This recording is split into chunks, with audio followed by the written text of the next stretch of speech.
अस्सलाम वालेकुम। 7th class आपकी 13 मई की डायरी है। सबक नंबर 14 आदाब मुआशरत। सबक जो है उसकी आज पढ़ाई है, अल्फाज मानी है और उसका ख़ुलासा है। देखें आदाब मुआशरत सबक जो है, सबसे पहले इसके अल्फाज मानी देख लेते हैं। रास्त गोई, रास्तबाजी जो है ये सच बोलने को कहते हैं। दरोग गोई झूठ बोलने को कहते हैं। एतराज़ बचना। मतानत संजीदगी को कहते हैं। इज़्ज़ो इनकसार आजिज़ी को। तमस्खुर मजाक उड़ाना। तज़हीक हंसी उड़ाना किसी की। अमेज़श मिलावट करना। 7th क्लास ये जो सबक है आदाब मुआशरत, ये आदाब जो है अदब की जमा है, यानी ये सबक जो है इसमें माशरे में रहने के जो अदब आदाब हैं वो हमें बताए गए हैं। पहले बारे में देखें कि अदब आदाब की जमा है, इसके मानी तौर तरीके हैं और माशरे में रहने के तौर तरीके बताए जाते हैं कि हम घर में हो या स्कूल में, बाज़ार में, किसी तकरीब में हों, सफ़र में हों या हज़र में हों। सफ़र तो आपको समझ लग रही होगी कि सफ़र किसको कहते हैं, कि सफ़र में जब इंसान होता है कहीं जा रहा होता है। और हज़र क्या है? हज़र सफ़र का मुतज़ाद है, यानी क़याम से मुराद है इससे, कि अगर बंदा घर में क़याम कर रहा हो तो फिर भी, और सफ़र में हो तो फिर भी हमें माशरे के जो आदाब हैं उनका ख्याल रखना चाहिए। और इन आदाब पर अमल करने वाले को मुहज़्ज़ब और इन अतवार को शाइस्ता कहा जाता है। शाइस्तगी जो है वो नरमी के माने में आती है, यानी तमीज़ और मुहज़्ज़ब अतवार जो हैं वो इंसान को नरमी के रास्ते पर चलाते हैं। और हर मुआशरा चाहता है कि इसके अफराद माशरती आदाब का ख्याल रखें। और 7th क्लास जैसे क्लास में भी, घर में भी वालिदैन भी बच्चों को बताते हैं कि माशरती आदाब का ख्याल रखना है। और इसके साथ साथ इस बात का भी ख्याल रखा जाता है कि कोई भी रंगो नस्ल से हो और किसी भी ज़बान से उसका ताल्लुक़ हो या उसका ताल्लुक़ किसी भी पेशे से हो, तो इसके साथ साथ ये बात जो है हमें इस बात का ख्याल रखना बहुत ज़्यादा ज़रूरी होता है कि हमें दूसरों के साथ एहतराम से पेश आना है। और माशरे में सबको हमेशा रास्तबाजी से, यानी सच्ची बात करने से काम लेना चाहिए। दरोग गोई से एतराज़ करना चाहिए। दरोग गोई में पहले भी बताया है कि झूठ बोलने को कहते हैं। एतराज़ किया जाए यानी बचा जाए उससे। हर हाल में सच्ची बात कही जाए। सच और झूठ की आमेज़श ना की जाए। आमेज़श मिलाने को कहते हैं, यानी जब बंदा बात कर रहा हो तो बात में झूठ को ना मिलाया जाए, बल्कि जो जिस तरह बात है सच्ची बात उसी तरह की जाए और झूठ ना मिलाया जाए। बोलते वक्त चीख चीख कर बोलना मुनासिब नहीं। गाली गलौज मुहज़्ज़ब लोगों का शेवा नहीं। शेवा कहते हैं किसी चीज़ को अपनाना, पेशा बना लेना, आदत बना लेना, यानी बार बार गाली गलौज से जो है वो उससे परहेज़ करना चाहिए। कोई ऐसी बात ना की जाए जिससे किसी की दिल आज़ारी का पहलू निकलता हो। जी हाँ, 7th क्लास की बात ऐसी ना हो कि हम कोई किसी का मजाक ऐसा उड़ाएं या कि बात करने से दूसरे बंदे को कोई तकलीफ़ पहुँचे, किसी की दिल आज़ारी हो। और इसके साथ साथ अगर किसी से कोई गलती हो जाती है, हमसे माफ़ी मांगता, तो हमारा काम क्या बनता है कि हम उसे माफ़ कर दें, यानी किसी की गलती को पकड़कर उसको सज़ा नहीं देनी चाहिए, बल्कि गलती से माफ़ी मांगने वाले को माफ़ कर देना चाहिए। और हमें हर काम में मतानत वक़ार का दामन पकड़ना है। मतानत कहते हैं संजीदगी को, यानी फ़जूल लघु बातों से भी परहेज़ करना चाहिए। अल्लाह ताला को आजिज़ी इनकसारी पसंद है।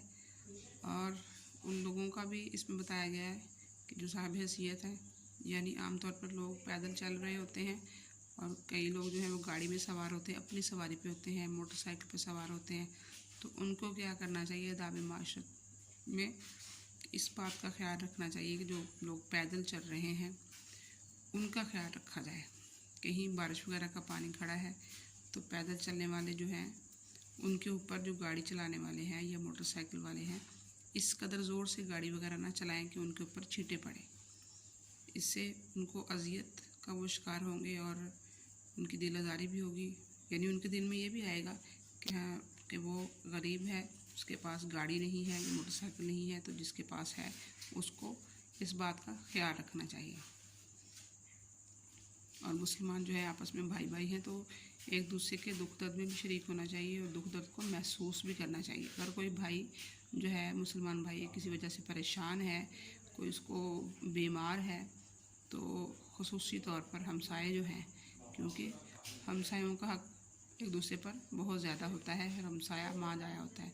7th क्लास बारे में, हमसायों के बारे में हदीस पाक है कि हुज़ूर सल्लल्लाहु अलैहि वसल्लम का इरशाद पाक है कि हमसाए के हकूक़ के लिए जिब्राइल अमीन इस कदर वही मेरे पास लेकर नाज़िल होते कि मुझे गुमान हुआ कि शायद हमसाए को वरासत में भी हिस्सेदार बना दिया जाएगा। यानी वरासत वो होता है जो इंसान की अपनी दौलत जायदाद होती है। यानी हमसाए का हकूक़ इतना ज़्यादा था कि हुज़ूर सल्लल्लाहु अलैहि वसल्लम फरमा रहे कि उनको ऐसे महसूस हो रहा था कि हमसाए के हकूक़ जो हैं वो इतने ज़्यादा हैं कि शायद विरासत में भी उनको हिस्सेदार बना दिया जाए। तो आदाब मुआशरत में इस बात का भी ख्याल रखना चाहिए कि जो हमसाए हैं उनको कोई तकलीफ़ तो नहीं है, कोई उनमें से भूखा तो नहीं, ये तो नहीं कि इंसान खुद तो पेट भर के खा रहा है तो हमसाया जो है वह भूखा है।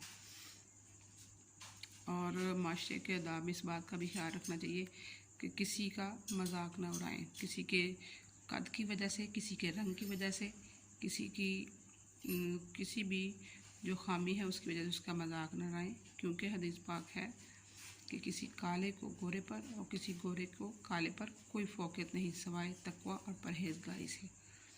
और जासूसी करना तो वैसे भी बहुत ज़्यादा बुरी बात है, और ग़ीबत भी बहुत बड़ा गुनाह है। ग़ीबत के बारे में भी 7th क्लास आपने हदीस पाक पढ़ी होगी या सुनी होगी। मैं आपको फिर एक दफ़ा बता देती हूँ कि ग़ीबत करना ऐसे है कि जैसे अपने मुसलमान मुर्दा भाई का गोश्त खाना है।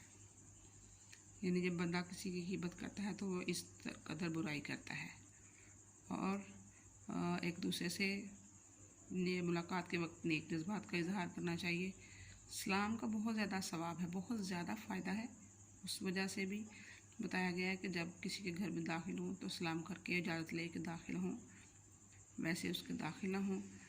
क्योंकि वैसे दाखिल होने के बारे में बताया जाता है कि जब कभी किसी के घर में दाखिल होना हो, जाना हो, तो 3 दफ़ा इजाज़त लेनी चाहिए, और अगर 3 दफ़ा के बाद भी इजाज़त ना मिले तो वापस चले जाना चाहिए, और इस बात का बुरा भी नहीं मनाना चाहिए। और रिश्तेदारों का, उस्ताद अकराम का, और जो भी जिनके साथ भी आपका ताल्लुक़ है उनका अदब करें और उनके साथ एहतराम से पेश आएँ। और ऐसे लोग ख़ुसूसी तौर पे जो लावारिस हैं, यतीम हैं, बेकस हैं, उनके साथ मोहब्बत, नरमी और इज़्ज़त एहतराम से पेश आना चाहिए। और माशरती आदाब में अहद की पासदारी, यानी अगर हम किसी से वादा कर लेते हैं, किसी रकम के लेन देन का, किसी आने जाने का, किसी ऐसी चीज़ का वादा कर लेते हैं तो उसको हमने पूरा करना है। इफ़ाए अहद की सख्त ताकीदगी है। इफ़ाए अहद यानी वादे को पूरा करने की सख्त ताकीदगी की गई है। और माशरती आदाब में सफाई का भी ख्याल रखने का कहा गया है, क्योंकि सफाई निस्फ़ ईमान है। तो हमें चाहिए कि हम अपने घर बाहर के अलावा इर्द गिर्द जो पूरा माहौल है जहाँ भी हम रह रहे हैं, मकसद ये नहीं है कि हम 7th क्लास के घर में हैं तो हम वहाँ सफाई का ख्याल रखें, नहीं, बल्कि हम अगर स्कूल में हैं, स्कूल में भी सफाई का ख्याल रखें, घर में हैं तो घर में भी सफाई का ख्याल रखें, जिस जगह पे भी मौजूद हैं सफाई का ख्याल रखें। और अगर माशरती आदाब पर जिद्दोजान से अमल किया जाए तो हमारा माशरा जो है जन्नत का नमूना पेश करेगा और हर कोई इत्मीनान सुकून से ज़िंदगी गुजारेगा। इसका 7th क्लास आप खुलासा भी इसी तरह लिखेंगे। जो भी माशरती आदाब हैं वो आप शुरू से लेके उसकी जो जहाँ से शुरू हो रहा है माशरती आदाब और कौन से हैं, इसकी शुरुआत लाजमी लिखेंगे कि आदाब अदब की जमा है, इसके मानी तौर तरीके के हैं। ये लिख के फिर इसी सीक्वेंस से जिस तरह ये लिखा हुआ है उसी तरह आप करेंगे। इस तरह आपको आसानी रहेगी कि सबसे पहले जो है बोलने के बारे में है कि बात करते वक्त सच्ची बात करनी चाहिए, झूठी बात से परहेज़ करना चाहिए। फिर एक दूसरे का एहतराम करना चाहिए और गाड़ी वाला जो पैरा है कि जिसमें जिन लोगों के पास गाड़ी है, मोटरसाइकिल है, पैदल चलने वालों का ख्याल रखें, सलाम के बारे में। इसी तरह मुख्तलिफ पैरों से ख़ास ख़ास पॉइंट लेके आप इसका खुलासा लिखें।